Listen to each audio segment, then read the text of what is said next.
কথা বললেন মদন মিত্র, তিনি যখন শিবির বদলালেন তখন প্রকাশ করলেন উপলব্ধির কথা। প্রশ্ন হলো যে এতদিন তৃণমূল সম্পর্কে অন্য কোনো ধারণা ছিল, এখন সেই ধারণার পরিবর্তন হলো। দেখুন, আমি একটা কথা বলি, মদন মিত্র তিনি আজ ওদিকে যেতে বাধ্য হয়েছেন, ফলে তার শরীর হয়তো ওদিকে গেছে কোনো একটা বাধ্যবাধকতায়, কিন্তু মনটা তার সঙ্গে গেছেন কিনা কোনো গ্যারান্টি নেই।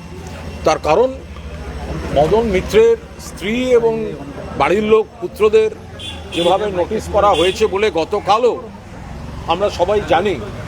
ফলে এই বিষয়টা হচ্ছে যে কোনো ব্যক্তি যিনি মমতা বন্দ্যোপাধ্যায়ের সঙ্গে থাকছেন তাকে চাপ দিয়ে নরম করতে না পেরে তার স্ত্রী পুত্রদেরও যারা নোটিশ পাঠিয়ে দলবদলের চেষ্টা করায় তারা কাপুরুষ, জাস্ট তারা কাপুরুষ।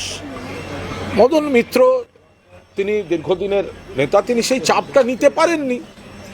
তার বাড়িতে যদি তার স্ত্রীকে এবং তার পুত্রদেরকে নোটিশ পাঠানো হয়েছে, এটা তো কাল আপনারা সবাই খবর করেছেন, দেখেছেন। আমাদের কাছেও মানে মদনদা যে সেই কারণে খুব ডিস্টার্বড আছেন সেগুলো তার সমস্ত রকমই আমাদের কাছে বিষয়টা আমরা রয়েছে বা আমরা জানি।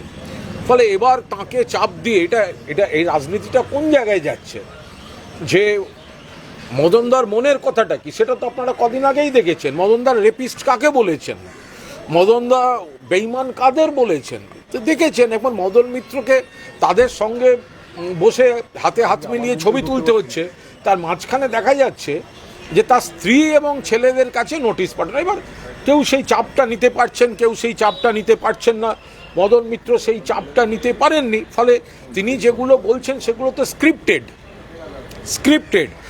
ওদের এক ছাত্র চেয়ারম্যান না কে কী হয়েছে ওকে জিজ্ঞেস করবেন।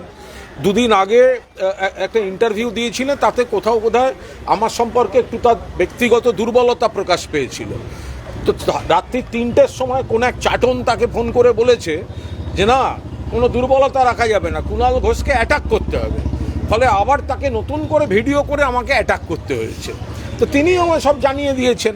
এদের কি বলবো, যে এইভাবে যদি কাউকে পুলিশ দিয়ে, কাউকে সেন্ট্রাল এজেন্সি দিয়ে, কাউকে বাড়ির লোককে সামান করিয়ে যদি চাপ দিয়ে কেউ শিবির বদল করাতে যায়, তো ফলে এটা বাংলার মানুষ দেখছেন, তৃণমূল কংগ্রেসের কর্মীরা দেখছেন, আরও এক কাট্টা হচ্ছেন তৃণমূল কংগ্রেসের কর্মীরা।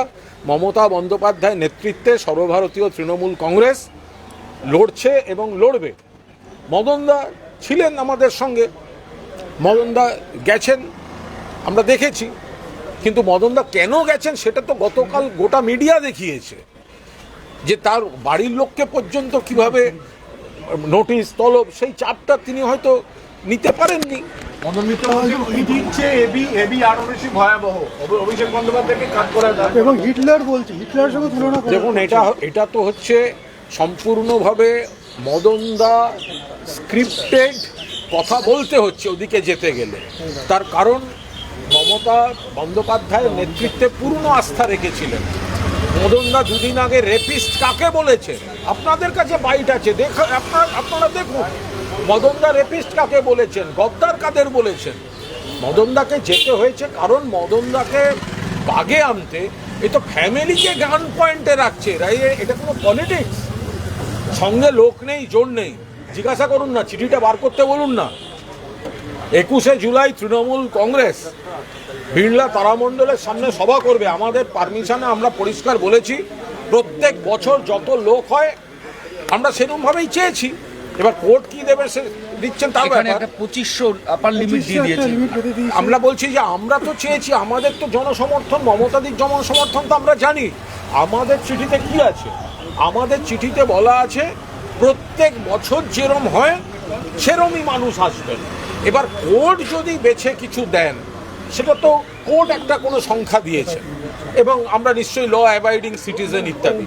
কিন্তু যারা এত নাকি বিপ্লবী, এত নাকি সব লোক যাচ্ছে, আরে তারা তো আবেদন করেছে 700 থেকে 800 লোকে। সেই চিঠিটা বার করতে বলুন ভাই। উত্তম মঞ্চে করলেন না কেন? তাদের মেয়র রোড যাওয়ার কি দরকার? হল ভাড়া করে করলেন না কেন? বিয়ে বাড়ি ভাড়া করে করলেন না কেন? যাদের নাকি এত নেতা, তো তাদের সঙ্গে কর্মী কই? 700 থেকে 800 জনের জন্য পারমিশন নিতে হয় মেয়র রোডে। বিয়ে বাড়ি ভাড়া করে করলেই পারতেন, লোককে একটু খাইয়ে দাইয়ে দিতেন। আপনাদের সঙ্গে তো শহীদ তর্পণের কোনো সম্পর্ক নেই। যারা 700-800 লোকের জন্য কর্মসূচি নিয়ে কথা বলে, তারা তো বিয়ে বাড়ি বা কোনো একটা হল বুক করে করতেই পারত। শিবির বদলানোর তালিকায় অনুব্রত মণ্ডল, তিনিও আজকে গোলপার্কে মিটিংয়ে গিয়ে ঋতব্রত শিবিরের অফিসিয়ালসদের সঙ্গে মিটিং করছেন, দেখা করছেন। দেখুন, কিছু কিছু বিষয় থাকে, আপনারা রুটগুলো দেখতে পাবেন। আমরা পরিষ্কার বলছি যে আমরা কাউকে কোনো ব্যক্তি আক্রমণ করতে চাই না। কিছু কিছু ক্ষেত্রে সেন্ট্রাল এজেন্সি কাউকে পর্যুদস্ত করছে, বা সেন্ট্রাল এজেন্সি, পুলিশ, সিআইডি নানাভাবে চিঠি, তলব, এবং সেক্ষেত্রে কেউ যদি মনে করেন যে তিনি তার ঘনিষ্ঠ মহল বা তার ব্যক্তিগত স্বার্থে যদি আপাতত বিজেপির বি টিমে গিয়ে নাম লেখান, তো তাহলে হয়তো যদি তারা একটু ছাড় পেতে পারেন, সেটা ব্যক্তিগত তাদের উপলব্ধি। কিন্তু কেন হচ্ছে এটা আপনারা সবাই চোখের সামনে দেখতে পাচ্ছেন। গতকাল মদন মিত্রের বাড়ির লোককে তলব, আর আজ রাত্রে থেকে আজ মদন মিত্র তিনি যেতে বাধ্য হচ্ছেন। আমি আবার বলছি, বাড়ির লোককে গান পয়েন্টে রেখে যদি কেউ বিপদে রেখে কেউ দলবদলে চাপ দেয়, সেক্ষেত্রে তো সেটা সবাই দেখতে পাচ্ছেন মন থেকে তারা কত কি করছেন না করছেন। কিছু কিছু খেলার রেজাল্ট না সঙ্গে সঙ্গে বেরোয় না, একটু সময়ের জন্য অপেক্ষা করতে হয়। এগুলো সমস্ত সময়ের সঙ্গে এর ফলাফল আপনারা দেখতে পাবেন। কুণালদা, 21শে জুলাই 2500 বেঁধে দেওয়া নিয়ে ঋতব্রত শিবির বলছে এতে মমতা বন্দ্যোপাধ্যায়ের মুখ রক্ষা হলো, মানে তার বেশি লোক আসার সম্ভাবনা নেই। দেখুন, আমরা তো যারা বলছে তারা তো নিজেরা 700 থেকে 800 চেয়েছে। 700 থেকে যারা 800 চেয়েছে তাদের আবার বড় বড় কথা বলার কি আছে? তৃণমূল কংগ্রেস যেটা আবেদন করেছে তাতে খুব স্পষ্টভাবে লেখা আছে প্রতিবারের মতোই মানুষ আসবেন। এবার কোর্ট কি দিচ্ছেন সেটা তো কোর্টের বিষয়, কোর্টের কাছে তো আমরা বলিনি। আমরা তো লিখিতভাবে দিয়েছি যে প্রত্যেক বছর যত মানুষ আসবেন এবারও তত মানুষের জন্যই আমরা আবেদন করেছি। এবার কোর্ট যদি সেখানে একটা নির্দিষ্ট সংখ্যা দিয়ে দেন, সেটা তো কোর্টের বিষয়। তো তার সঙ্গে এদের কি সম্পর্ক? এদের তো যাদের পুলিশ নামিয়ে সংগঠন করতে হয়, যাদের সেন্ট্রাল ইডি দিয়ে কারো স্ত্রীকে সামান পাঠিয়ে তাকে নিজেদের শিবিরে ডাকতে হয়, তাদের আবার বড় বড় কথা। চাটন শিবিরের আবার বড় বড় কথা। একটা রেপ কেসের আসামি, শ্লীলতাহানি রেপ কেসের আসামি, ব্যাংক ট্রানজাকশন আছে, ও তো অ্যারেস্ট হওয়া উচিত। এই সরকার যদি জিরো টলারেন্সের কথা বলে নারী নির্যাতনে, তাহলে তো চাটন ঋতুর আগে অ্যারেস্ট হওয়া উচিত। শহীদ দিবস নিয়ে যেটা প্রশ্ন হচ্ছে, শহীদ দিবস চুরি রাজ্যে নতুন নয়, এর আগে সিপিআই 31 আগস্ট সিপিএম হাইজ্যাক করেছিল। যেটা বলা হচ্ছে যে কংগ্রেসের সময় যেটা সেটা তৃণমূল বড় করে। যারা এইসব বেশি কথা বলছে তাদের সঙ্গে শহীদ দিবসের কোনো সম্পর্ক নেই, শহীদ দিবসের ইতিহাস পর্যন্ত জানে না। শহীদ দিবস হয়েছিল 1993 সালের 21শে জুলাই। No I card, no vote. Mamata Bandyopadhyay তখন যুব কংগ্রেস সভানেত্রী ছিলেন, তার নেতৃত্বে হয়েছিল। সিপিএমের হারমাদ এবং পুলিশ 14 জনকে গুলি করে মারে, মমতা ব্যানার্জিকে খুনের চেষ্টা হয়, পাশাপাশি 100 জনের বেশি আহত হয়েছিলেন। সেই শহীদ দিবস পালিত হয়। মমতা বন্দ্যোপাধ্যায় যতদিন কংগ্রেসে ছিলেন ততদিন যুব কংগ্রেসের ব্যানারেই হয়েছে। তৃণমূল কংগ্রেস মমতা বন্দ্যোপাধ্যায় যখন গঠন করেন তখন থেকে তৃণমূল যুব কংগ্রেসের ব্যানারে হয়েছে। এর মধ্যে হাইজ্যাক, অমুক তমুক কোনো সম্পর্ক নেই, কাউকে তো কেউ বারণ করেনি। তাহলে প্রত্যেক বছর মমতা বন্দ্যোপাধ্যায় শহীদদের তর্পণ করবেন, শহীদ পরিবারের পাশে থাকবেন, বাকিরা করেননি কেন? হঠাৎ এখন জেগে উঠে দোষারোপ করা। প্রত্যেক বছর বাংলার রাজনীতিতে 21শে জুলাইকে ভারতবর্ষের রাজনীতিতে শহীদ দিবস হিসেবে প্রতিষ্ঠা করে দিয়েছেন মমতা বন্দ্যোপাধ্যায়। আর আজকে কয়েকজন গজিয়ে উঠে বলছেন, যারা বলছে 4 আনার নকুলদানা তাদের ক্যাশমেমো হয় না, তারা এসে বড় বড় কথা বলছে। বলদা, একটা শেষ প্রশ্ন, সেটা হচ্ছে যে তৃণমূল কংগ্রেসের সূচনা লগ্ন, জন্মলগ্ন থেকে যারা ছিলেন তাদের অনেকেই দল ছেড়েছে। আপনি কি মনে করেন এটা কি সবটাই ভয়ের জন্য নাকি অন্য কোনো কারণও আছে?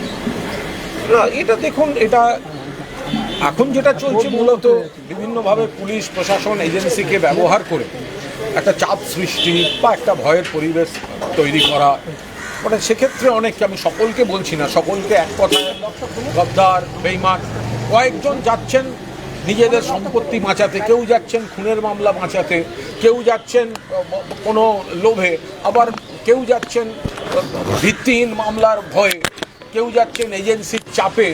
হ্যাঁ, এক একজনের এক এক রকম বিষয় রয়েছে, কিন্তু কর্মী যারা, তারা মমতা বন্দ্যোপাধ্যায়কে চেনেন, মমতা বন্দ্যোপাধ্যায়ের সৈনিকরা মমতা বন্দ্যোপাধ্যায়ের সঙ্গেই ছিলেন, আছেন এবং থাকবেন। যারা মমতা বন্দ্যোপাধ্যায়কে, যারা বলুন তো, যারা তৃণমূল কংগ্রেসের কর্মী, যারা তৃণমূল কংগ্রেসের সৈনিক, আমরা সবাই যারা তৃণমূল কংগ্রেসের মমতা বন্দ্যোপাধ্যায়ের সৈনিক, আচ্ছা বলুন তো, যারা এই ভদ্রমহিলাকে, মমতা বন্দ্যোপাধ্যায় আমাদের নেত্রী, তার স্ট্রাগল, তার দল, তার লড়াইয়ের উপর দাঁড়িয়ে কেউ এমএলএ, কেউ এমপি, কেউ মন্ত্রী, কেউ সরকারি নানা পদ, কেউ পঞ্চায়েত, কেউ পুরসভা, সামাজিক, রাজনৈতিক, প্রশাসনিক সমস্ত প্রতিষ্ঠা পাওয়ার পর আজকে যখন কর্মীরা আক্রান্ত, কর্মীরা মার খাচ্ছেন, তখন তারা বড় বড় কথা বলছেন। কারণ আজ মমতাদির দোষ, মমতাদি মুখ্যমন্ত্রী নেই।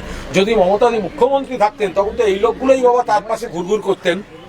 কুণালদা, অভিষেক বন্দ্যোপাধ্যায় সম্পর্কে আজকে অনুব্রত মণ্ডল বলেছেন যে ওনার গ্রেফতারি, তার পেছনে অভিষেক বন্দ্যোপাধ্যায়। মদন মিত্র তিনিও বলছেন হিটলার। না, এটা যারা হঠাৎ ওদিকে যাচ্ছেন তাদেরকে এগুলো বলতে বলা হচ্ছে।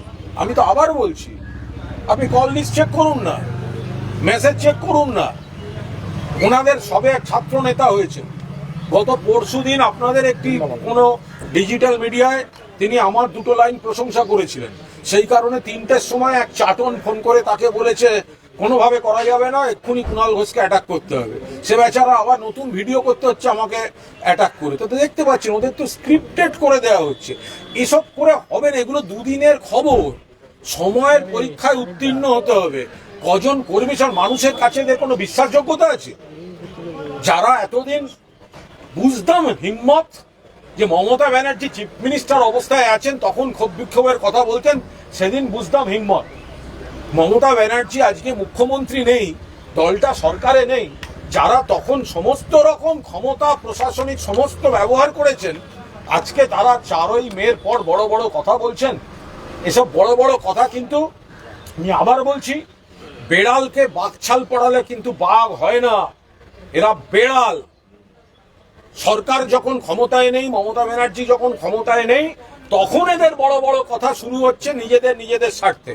এগুলো বেড়াল, এগুলো যত জোরেই ডাকুক, দিনের শেষে ম্যাও বেরোবে, একটারও মুখ থেকে কিন্তু হালুম বেরোবে না। Thank you, thank you. বৃষ্টি আসছে, ছেড়ে দিন। 2007 সালে বাম আমলে 10ই মার্চ ঘটনা ঘটেছিল, সেই সময় আমি কোনো মন্তব্য করছি না। ছেড়ে দিন, বৃষ্টি আসছে। ঠিক আছে, থ্যাংক ইউ কুণাল।